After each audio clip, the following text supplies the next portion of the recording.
परवेज हाशमी जी, शकील अहमद खान जी, आसिफ मोहम्मद खान जी, शोएब दानिश जी, नाजिया दानिश जी, हमारी कैंडिडेट अरीबा खान जी, स्टेज पे कांग्रेस पार्टी के वरिष्ठ नेता, हमारे प्यारे कार्यकर्ता, भाइयों और बहनों, आप सबका यहां बहुत बहुत स्वागत, नमस्कार। कैसे हैं आप? मूड कैसा है आपका? ठीक है। दो विचारधाराओं की लड़ाई हिंदुस्तान में हो रही है। एक तरफ नरेंद्र मोदी, मोहन भागवत, आरएसएस और दूसरी तरफ कांग्रेस पार्टी। बाकी पार्टियां विचारधारा की पार्टी नहीं है, सिर्फ दो विचारधारा की पार्टियां हैं। एक है बीजेपी और आरएसएस और दूसरी है कांग्रेस पार्टी। इस बात से आप सहमत हैं?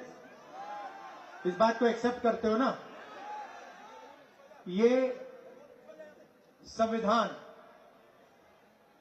ये हिंदुस्तान के हर नागरिक की रक्षा करता है। हर धर्म की, हर जात की, गरीबों की, हर भाषा की ये संविधान रक्षा करता है। और ये संविधान गांधी जी, अंबेडकर जी, कांग्रेस पार्टी और हिंदुस्तान की जनता ने देश को दिया था। आज बीजेपी और आरएसएस इस संविधान को खत्म करना चाहते हैं। वो चाहते हैं कि चुने हुए लोगों का हिंदुस्तान हो, अरबपतियों का हिंदुस्तान हो और इस देश में गरीबों के लिए कुछ ना बचे। वो चाहते हैं कि भाई भाई से लड़े, एक धर्म दूसरे धर्म से लड़े, एक जात दूसरी जात से लड़े, एक भाषा दूसरी भाषा से लड़े और इस लड़ाई में वो देश का धन अपने 10-15 अरबपति मित्रों को देना चाहते हैं।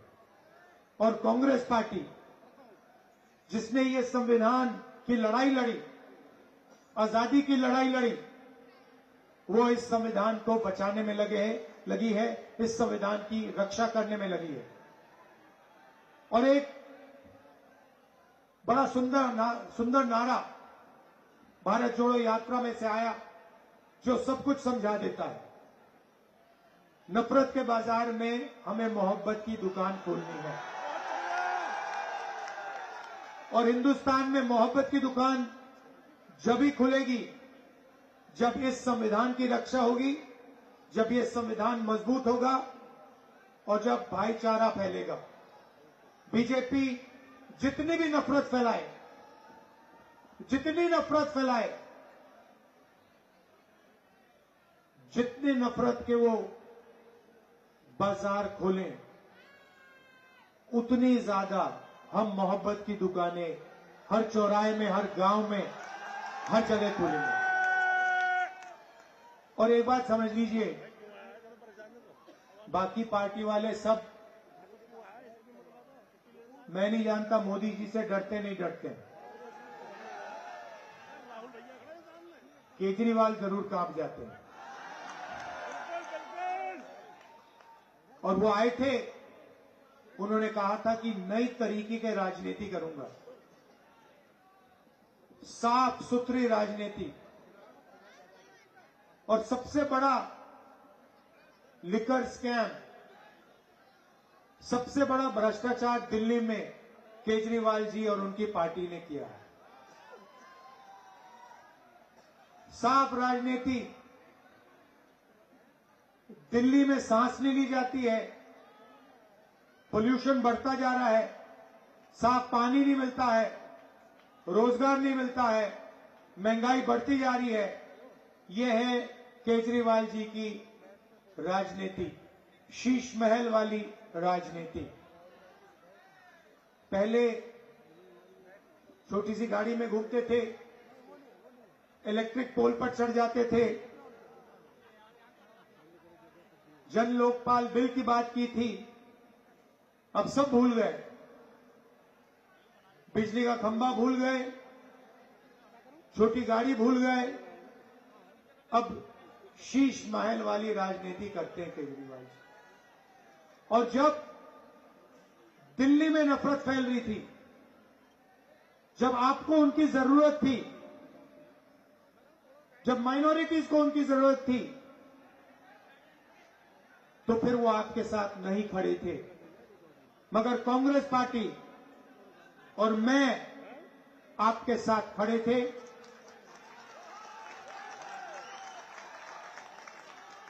आप देखिए, बात समझ लीजिए, हमें नफरत का हिंदुस्तान नहीं चाहिए, हम नफरत का हिंदुस्तान नहीं होने देंगे।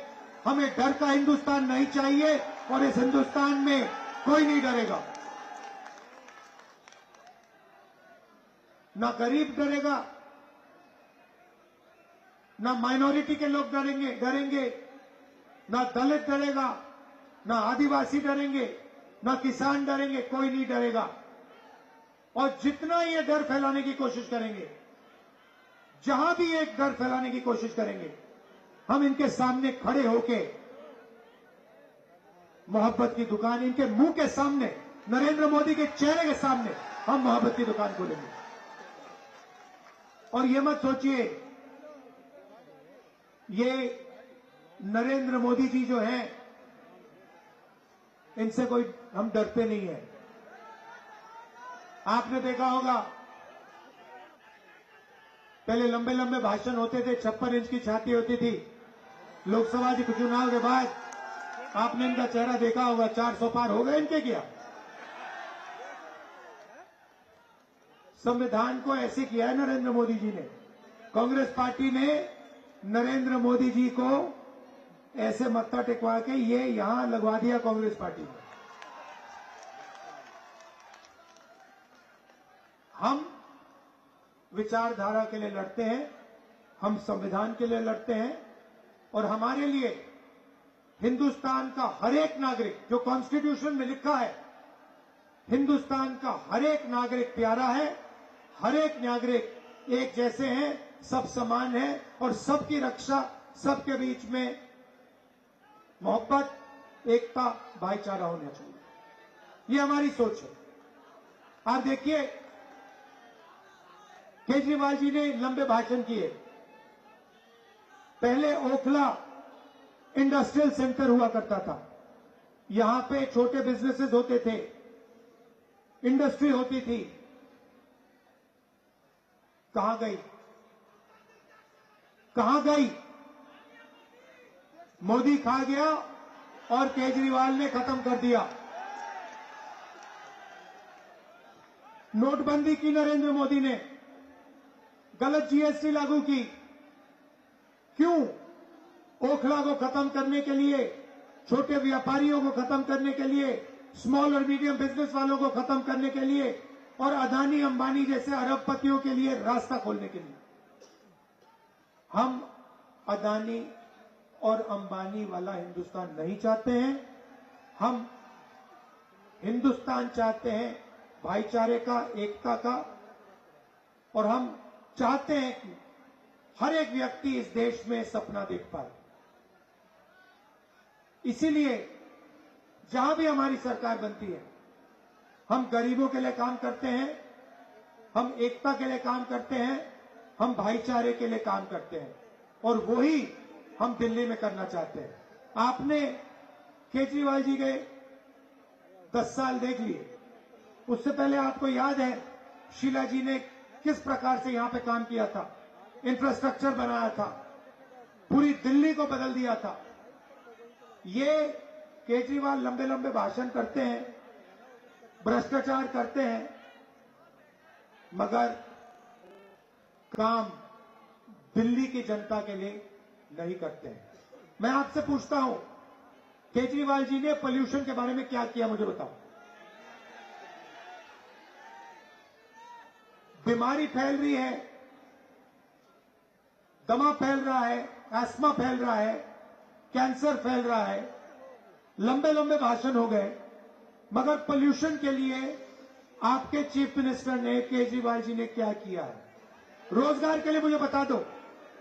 सबसे ज्यादा बेरोजगारी हिंदुस्तान में आज है 50 साल में। ओखला में इंडस्ट्रियल सेंटर था, मैन्युफैक्चरिंग के लिए, छोटे बिजनेसेस के लिए, ओखला के लिए आपके चीफ मिनिस्टर ने क्या किया? रोजगार के लिए क्या किया? महंगाई कम करने के लिए उन्होंने क्या किया? कुछ नहीं किया, सिर्फ भाषण करते हैं। और मैंने सुना कि अपने बारे में कह रहे हैं कि मैं ईमानदार हूं। मतलब अपने आप को सर्टिफिकेट दे रहे हैं, जनता से नहीं पूछ रहे कि भैया मैं ईमानदार हूं, हां या ना। अपने आप को सर्टिफिकेट देने की मैं ईमानदार हूं। अपने आप को सर्टिफिकेट किसको देने की जरूरत होती है? जो बेईमान होता है वही अपने आप को सर्टिफिकेट देता है। ईमानदार आदमी अपने आप को सर्टिफिकेट नहीं देता है। ईमानदार आदमी को जनता सर्टिफिकेट देती है, और बोलने की जरूरत नहीं होती कि मैं ईमानदार हूं, मैं ईमानदार हूं। कोई जरूरत नहीं होती है। जनता जानती है कौन ईमानदार है, कौन ईमानदार नहीं है। आप आए थे, आपने कहा था कि आप ईमानदारी की राजनीति करेंगे, आपने ईमानदारी की राजनीति नहीं की। आपने लिकर स्कैम किया है दिल्ली में, सबसे बड़ा लिकर स्कैम आपने दिल्ली में किया है, ये सच्चाई है। और अगर आप सचमुच में ईमानदारी की बात करना चाहते हैं तो आप दिल्ली की जनता से पूछो, भाषण में, ऐसे भाषण में जाके पूछो, सर्टिफिकेट उनसे मांगो। आपको अपने आप को सर्टिफिकेट देने की कोई जरूरत नहीं। भाई और बहनों, एक बात मैंने पार्लियामेंट में की, हिंदुस्तान में 50% पिछड़ा वर्ग है, 15% माइनॉरिटी है।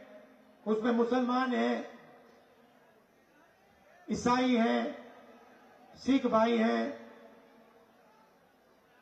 8% आदिवासी, 15% दलित। और मैंने सवाल पूछा, पार्लियामेंट में पूछा कि हिंदुस्तान की बड़ी बड़ी कंपनियों में, हिंदुस्तान की संस्थाओं में पिछड़े लोग, दलित, आदिवासी, माइनॉरिटी के कितने लोग दिखते हैं? आप बड़ी कंपनीज की लिस्ट निकालो। ये अरबपतियों की कंपनी है, अदानी, अंबानी, ये कंपनियां, इनके सीनियर मैनेजमेंट की लिस्ट निकालो, इनके मालिकों की लिस्ट निकालो, और आपको दिखेगा कि 90% लोगों की इसमें भागीदारी है ही नहीं। इनको 5-7% लोग चलाते हैं। नरेंद्र मोदी पूरा का पूरा प्राइवेटाइज करते जा रहे हैं। पहले पब्लिक सेक्टर हुआ करता था, गरीब लोगों को जगह मिलती थी। पहले पब्लिक सेक्टर, पब्लिक अस्पताल होते थे, उसका उदाहरण एम्स है। पहले पब्लिक सरकारी कॉलेजेस और यूनिवर्सिटीज होती थी। नरेंद्र मोदी एक के बाद एक इन सबको बंद करता जा रहा है। पहले आपको सेना में जगह मिलती थी, अब आपसे कहा जा रहा है, युवाओं से कहा जा रहा है कि अगर आप सेना में जाना चाहते हो तो 4 साल के बाद आपको बाहर कर दिया जाएगा और आपको पेंशन नहीं मिलेगी, आपको शहीद का दर्जा नहीं मिलेगा। सच्चाई है कि गरीबों के लिए ये सारे के सारे रास्ते बंद कर रहे हैं। अरबपतियों के दरवाजे के लिए दरवाजे खुल रहे हैं। अंबानी जी को ये अस्पताल, colleges, universities, infrastructure, airport, port, ये सारा का सारा पकड़ा रहे हैं। एक के बाद एक, एक के बाद एक। डिफेंस इंडस्ट्री पूरी की पूरी अदानी के हाथ में कर दी है। और आप लोग लाखों रुपए शिक्षा के लिए देते हो, आप मेहनत करते हो, आपके बच्चे यूनिवर्सिटी में है, कॉलेज में है, कितने पैसे दिए आपने? कितने पैसे दिए बच्चों के एजुकेशन के लिए, शिक्षा के लिए? लाखों रुपए आप देते हो। आपके जेब में से निकलता है, अदानी जैसे अरबपतियों के जेब में जाता है, और फिर बाद में आपको पता लगता है कि भैया हमने बच्चों ने कॉलेज की डिग्री ले ली, इंजीनियर बन गए, सिविल इंजीनियर बन गए, पता लगा नौकरी नहीं मिलती। दिल्ली रेलवे स्टेशन में एक इंजीनियर मुझे कहता है, लाल शर्ट पहनी हुई थी उसने, कुली का काम कर रहा था, और उसने मुझे कहा, राहुल जी मैं सिविल इंजीनियर हूं, सिविल इंजीनियरिंग की डिग्री है, लाखों रुपए मेरे पिता ने दिए हैं मेरी शिक्षा के लिए, और आज मैं कुली का काम कर रहा हूं। यही भविष्य है हिंदुस्तान के गरीब लोगों का। आप लोग मजदूरी कर सकते हो, आप लोग कुली का काम कर सकते हो, मगर आप लोग बड़ा बिजनेस नहीं चला सकते हो। आपके लिए सारे के सारे दरवाजे नरेंद्र मोदी जी ने और केजरीवाल जैसे नेताओं ने बंद कर रखे हैं। कांग्रेस पार्टी हमेशा गरीबों के लिए काम करती है। आप हमारे किसी भी स्टेट में देख लो, किसानों का हम कर्जा माफ करते हैं। कर्नाटक में महिलाओं को, तेलंगाना में महिलाओं को फ्री का बस टिकट देते हैं। हर महीने महिलाओं के बैंक अकाउंट में कांग्रेस पार्टी की सरकार पैसा डालती है। तेलंगाना की सरकार, कर्नाटक की सरकार, जहां भी हमारी सरकार बनती है, हम गरीबों की मदद करते हैं, उनकी रक्षा करते हैं। यही हमारी विचारधारा है, और यही हम दिल्ली में करने जा रहे हैं। आप हमारे कैंडिडेट को पूरा समर्थन दीजिए। जिताना है, आप जिताओगे, जिताना है। हाँ, भारी बहुमत से जिताना है इसको, ठीक है, और सही मेहनत करनी है तुम्हें। शाबाश, नमस्कार, जय हिंद, जय संविधान। For exclusive and insightful videos, subscribe to our new channel ABP Live Premium.